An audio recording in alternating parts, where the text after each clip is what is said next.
ओम नमः शिवाय।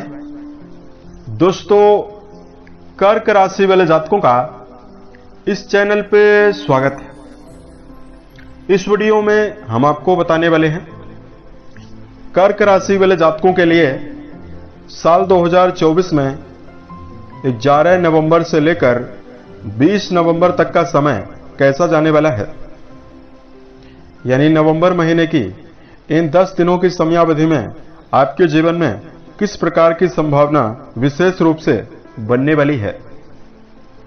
किन क्षेत्रों में कर्क राशि वाले जातकों को बड़ी खुशखबरी और बड़ी उपलब्धि मिलने वाली है और कहां पर आपको जीवन में सावधान रहने की आवश्यकता रहेगी। यह भविष्य फल आपके चंद्र राशि के ऊपर प्रभावी है, तो आप इसे इसी आधार पर देखें। इस भविष्य फल के दौरान आपके जीवन से जुड़े हुए सभी पहलुओं के बारे में आपको जानकारी देंगे, जैसे कर्क राशि का करियर और व्यापारिक जीवन, आर्थिक जीवन, पारिवारिक जीवन, प्रेम संबंध, स्वास्थ्य, एजुकेशन लाइफ और अंत में आपको धार्मिक उपायों के बारे में भी जानकारी देने वाले हैं। तो कर्क राशि वाले जातकों, आपके ऊपर वर्तमान समय में शनि जन्य ढैया का प्रभाव भी चल रहा है और जिसकी वजह से कर्क राशि वाले बहुत सारे जातकों को जीवन में कई प्रकार की समस्या परेशानी भी मिल रही है। देखिए, शनि आपके अष्टम घर में विराजित हैं और वक्री भी हैं, तो जिसकी वजह से आपके जीवन में मानसिक रूप से एकाग्रता की कमी बनी हुई है। कर्म क्षेत्र के मामले में आप लोग मेहनत तो ज्यादा कर रहे हैं, लेकिन आपको जो परिणाम है या तो कम मिल रहा है या जीवन में ना के बराबर मिल रहा है। शनिदेव आपके वैवाहिक भाव के स्वामी हैं, तो कहीं न कहीं रिश्तों के मामले में या तो दूरियां बनी हुई है या कर्क राशि वाले जातकों के मन में काफी ज्यादा असमंजस की स्थितियां बनी हुई है। शनि की दसम दृष्टि आपके पंचम घर पर जा रही है, तो प्रेम, रिश्ता और शिक्षा के मामले में भी जातकों को, बहुत सारे जातकों को उतार चढ़ाव का सामना करना पड़ रहा है। वीडियो के अंत में आपको बताएंगे कुछ विशेष सलाह के बारे में और धार्मिक उपायों के बारे में, जिसको यदि आप जीवन में करते हैं तो आपके जीवन में चल रही हर प्रकार की समस्या समाप्त होगी और आपके आत्मविश्वास में वृद्धि होगी और जीवन में आप श्रेष्ठ मुकाम पर जाते हुए नजर आ सकते हैं। तो 11 से लेकर 20 के बीच में ग्रही अवस्था कैसी है, तो देखिए, मंगल आपकी राशि में ही रहने वाले हैं नीचस्थ अवस्था में। दैत्य गुरु शुक्रदेव जो हैं वो आपके 6th हाउस यानी रोग भाव में रहेंगे। सूर्यदेव 16 तारीख तक आपकी राशि के चतुर्थ घर में नीचस्थ अवस्था में रहेंगे। उसके पश्चात 16 से लेकर 20 तक पंचम घर में बुध के साथ बुधादित्य योग बनाने वाले हैं। शनिदेव आपके अष्टम घर में रहेंगे वक्री अवस्था में 15 तारीख तक और 15 को ये मार्गी होने वाले हैं। 11 से लेकर 20 के बीच में राहुदेव नवम घर में रहने वाले हैं। वहीं केतुदेव आपके तीसरे भाव यानी पराक्रम घर में मौजूद होकर गोचर करने वाले हैं। तो इस प्रकार का जो ग्रही अवस्था है वो आपके जीवन में बनी हुई है। तो हम आपको बताना चाहेंगे, इसमें मेजर ग्रहों का भी परिवर्तन हो रहा है और माइनर ग्रहों का भी परिवर्तन हो रहा है। तो बात करते हैं कर्क राशि वाले जातकों के जीवन में यहां पर स्थिति कैसी बनी हुई है। बात करें करियर के मामले में, कर्म भाव के स्वामी राशि के ऊपर ही विराजित हैं और कर्म भाव में शनि की मार्गी दृष्टि का भी प्रभाव रहेगा। तो पिछले समय से अगर आपके जीवन में ज्यादा परेशानी कर्म क्षेत्र के मामले में बनी हुई है या बार बार आपके जीवन में काम करियर के मामले में रुक रहे हैं, तो कर्क राशि वाले जातक इस 10 दिन की समयावधि में तेजी से तरक्की करते हुए जीवन में नजर आने वाले हैं। 15 तारीख को शनि के मार्गी दृष्टि का प्रभाव आपकी राशि के कर्म भाव पे जाएगा, तो आप लोग अपने जीवन में पुराने समय से कई प्रकार के रुके हुए कामों को पूरा करते हुए नजर आ सकते हैं। कर्म भाव के स्वामी मंगल नीचस्थ अवस्था में विराजित हैं, तो कर्क राशि वाले जातकों को करियर में कोई मेजर परिवर्तन करना चाहते हैं तो सोच विचार कर परिवर्तन करने की आवश्यकता भी आपके जीवन में रहने वाली है। और कर्क राशि वाले जातकों को अपने व्यवहार में विनम्रता और अपनी समझदारी को विशेष रूप से एक्टिव करके चलने की आवश्यकता जीवन में जरूर रहने वाली है। बात करें धन के मामले में समय कैसा रहेगा। धन भाव के स्वामी सूर्यदेव माने जाते हैं। सूर्य 16 तारीख तक नीचस्थ अवस्था में रहेंगे चौथे घर में। उसके पश्चात ये अच्छी अवस्था में यानी अपने मित्र राशि में जाने वाले हैं। तो यहां पर कर्क राशि वाले जातकों के जीवन में धन के मामले में दो प्रकार की संभावना बनने वाली है। 11 तारीख से लेकर 15 तारीख के बीच में आपके खर्च ज्यादा बने हुए रह सकते हैं और धन के मामले में किए गए प्रयासों में कुछ कम सफलता आपको जरूर मिलने वाली है। लेकिन 16 तारीख को जैसे ही धन भाव के स्वामी सूर्यदेव अपनी नीच राशि से बाहर निकल जाएंगे तो आपके जीवन में आमदनी में अचानक वृद्धि का योग बनने वाला है। कर्क राशि वाले जातक अपने धन के मामले में विस्तार को करने में समर्थ रहेंगे। शनि की वक्र दृष्टि जो सप्तम दृष्टि आपके धन भाव पर जा रही है वो दृष्टि भी समाप्त होने वाली है, क्योंकि 15 तारीख को शनि मार्गी होंगे। तो आप अपने जीवन में आमदनी के साथ साथ भौतिक सुखों को लेने में भी समर्थ रह सकते हैं। बात करते हैं कर्क राशि वाले जातकों के जीवन में परिवार के मामले में संभावना कैसी है। मंगल की चौथी दृष्टि जो है वो आपकी राशि के 4th हाउस जिससे परिवार का वातावरण देखा जाता है वहां पर जाने वाली है। और शनि की दृष्टि भी आपको बताना चाहेंगे 10 दिनों तक आपके द्वितीय भाव में रहेगी। तो परिवार के मामले में आपको इस समयावधि में मिला जुला परिणाम मिलने वाला है। 11 से लेकर 15 तारीख तक की समयावधि में परिवार में व्यर्थ की भाग दौड़ ज्यादा रहने वाली है और जिम्मेदारी भी आपके जीवन में ज्यादा बनी हुई रहेगी। लेकिन 15 तारीख को जैसे ही शनिदेव मार्गी होंगे और सूर्यदेव अपनी नीच राशि से बाहर आएंगे तो परिवार में एक अलग ही खुशी का माहौल रहने वाला है।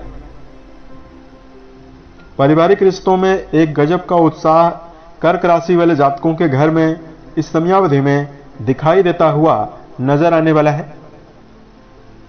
अगर आप अपने जीवन में समझदारी पूर्वक चलने का प्रयास करते हैं तो आपके सम्मान की बढ़ोतरी और सामाजिक दायरा भी बढ़ता हुआ इस समयावधि में नजर आने वाला है। कर्क राशि वाले जातकों के जीवन में अगर प्रेम और वैवाहिक संबंधों के लिए जानकारी दिया जाए, वर्तमान में देवगुरु का जो प्रभाव है वो आपके पंचम घर को बहुत ही मजबूत बना रहा है।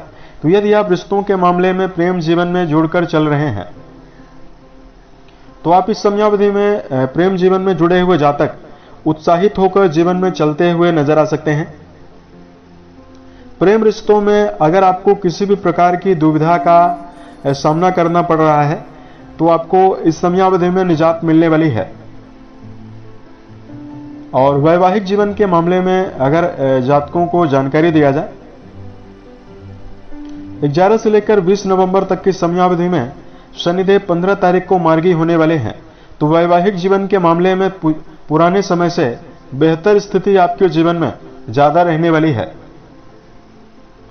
जिन कर्क राशि वाले जातकों के जीवन में रिश्तों के मामले में संतुष्टि की कमी बनी हुई है या बार बार आपके मन में रिश्तों को लेकर नकारात्मक विचारधारा हावी हो रही है या कहीं न कहीं अगर आपका जीवन साथी भी आपकी भावनाओं को नहीं समझ रहा है तो जैसे शनिदेव 15 तारीख को मार्गी होंगे तो आपके वैवाहिक मामलों में पुराने समय से चल रही दुविधाओं से भी आपको निजात मिल सकती है और कर्क राशि वाले जातकों के जीवन में एक अलग ही उत्साह है आपके वैवाहिक स्थितियों में आपको मिलने वाला है।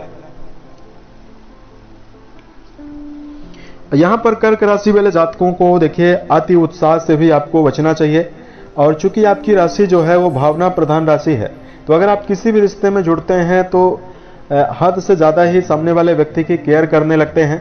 तो कर्क राशि वाले जातकों को देखिए अपने जीवन में अगर आप भावनाओं को ज्यादा हावी करने का प्रयास मन में करते हैं तो जीवन का अन्य सेक्टर जैसे आपका करियर प्रभावित हो सकता है, शिक्षा प्रभावित हो सकती है या अन्य सभी काम प्रभावित हो सकते हैं। तो प्रैक्टिकल भी बनने की आवश्यकता जीवन में आपको रहने वाली है। आपको अति भावुकता के साथ रिश्तों में चलने से थोड़ा सा बचने की आवश्यकता जरूर रहने वाली है, अन्यथा अपना सेल्फ डेवलपमेंट करने में आप जीवन में चूक जाएंगे और मनोवांछित परिणाम कर्म क्षेत्र के मामले में आपको कम मिल सकती है। बात करते हैं आपके जीवन में सेहत के नजरिए से स्थिति कैसी रहने वाली है। उससे पहले बात करते हैं शिक्षा के मामले में। तो देखिए अगर आप विद्यार्थी हैं तो मंगल आपके शिक्षा भाव के स्वामी माने जाते हैं। जो अब कर्क राशि यानी आपकी राशि में ही मौजूद रहने वाले हैं, यह नीचस्थ अवस्था में विराजित हैं, तो विद्यार्थी जीवन में जुड़े हुए जातकों के अंदर इस समयावधि में शिक्षा से हटकर अन्य सभी चीजों की ओर आपका दिमाग काफी ज्यादा लगता हुआ दिखाई देने वाला है। तो अपने जीवन में इस बात का ध्यान आपको जरूर रखकर चलना है। अगर आप विद्यार्थी जीवन में हैं तो अपने मन में सकारात्मकता बनाकर जरूर चलें और शिक्षा के मामले में एकाग्रता को कायम रखने का प्रयास भी करें। बात करते हैं कर्क राशि वाले जातकों के जीवन में सेहत के नजरिए से स्थिति कैसी रहने वाली है। तो चंद्रमा प्रधान राशि आपकी होती है और आपकी राशि के अष्टम घर में शनिदेव की मौजूदगी इस समय पे मेजर रूप से आपको शारीरिक रूप से प्रभाव डाल रही है। तो गंभीर समस्याएं कर्क राशि वाले जातकों को ना के बराबर मिलने वाली है, लेकिन चूंकि शनि अष्टम घर में विराजित हैं और वर्तमान में जो समय रहने वाला है वो सर्दी का सीजन भी रहेगा। तो अगर कर्क राशि वाले जातक जीवन में लापरवाही ज्यादा करते हैं, दिनचर्या यदि आप व्यवस्थित बनाकर नहीं चलते हैं, तो कुछ मौसमी बीमारियां आपको मिल सकती है 15 तारीख तक। तो कर्क राशि वाले जातकों को संतुलित भोज्य पदार्थों का सेवन भी करना चाहिए और अपने शरीर की मेंटालिटी को लेकर, दिनचर्या को लेकर काफी अलर्ट होकर भी आपको जीवन में चलने की आवश्यकता जीवन में रहने वाली है। अब हम आपको धार्मिक उपाय की जानकारी देने वाले हैं। तो सबसे पहले कर्क राशि वाले जातकों को बता दें, अपने जीवन में बार बार मिल रही असफलताओं से आपको जीवन में निराश नहीं होना है। अगर आपके जीवन में पुराने समय से ही परेशानियां और कई प्रकार की उलझन या समस्याएं चल रही है, उससे आपको जीवन में सीख लेने का प्रयास करना चाहिए और आप ये मन में गांठ बांधकर चलें कि गुच्छे में अगर कई चाबियां हैं तो गुच्छे की जो आखिरी चाबी होती है वो भी ताला खोलने में समर्थ होती है। इसलिए जीवन में प्रयास करने के लिए काफी लंबा समय जीवन में होता है। अगर हमारे कई प्रयास करने पर भी हमारे उन प्रयासों में सफलता हमें नहीं मिल पाई है, तो हमें प्रयास से वंचित नहीं होना है, बल्कि एक बार दोबारा किसी भी फील्ड में प्रयास करने का, आत्मविश्वास के साथ प्रयास करने की आवश्यकता रहेगी। निश्चित ही जीवन में सफलता मिलेगी। अब कर्क राशि वाले जातकों को इस समयावधि में देखिए, अगर आपके ऊपर शनि की महादशा चल रही है तो आपको पीपल के वृक्ष के नीचे सरसों के तेल का दीपक प्रत्येक शनिवार जरूर जलाना है। दूसरा, कर्क राशि वाले जातकों को मंगलवार के दिन या प्रत्येक दिन यदि आप हनुमान चालीसा का पाठ करते हैं तो आपके जीवन में बेहतर स्थिति बनने वाली है। राशि के स्वामी चंद्रदेव माने जाते हैं। एक उत्तम क्वालिटी का मोती अगर आप जीवन में सोमवार के दिन धारण करते हैं तो आपके जीवन में मनोबल में आपको विकास ज्यादा मिलने वाला है। उम्मीद है ये जानकारी कर्क राशि वाले जातकों को बेहतर लगी। मिलते हैं एक नए वीडियो में, तब तक के लिए आप अपना ख्याल रखें।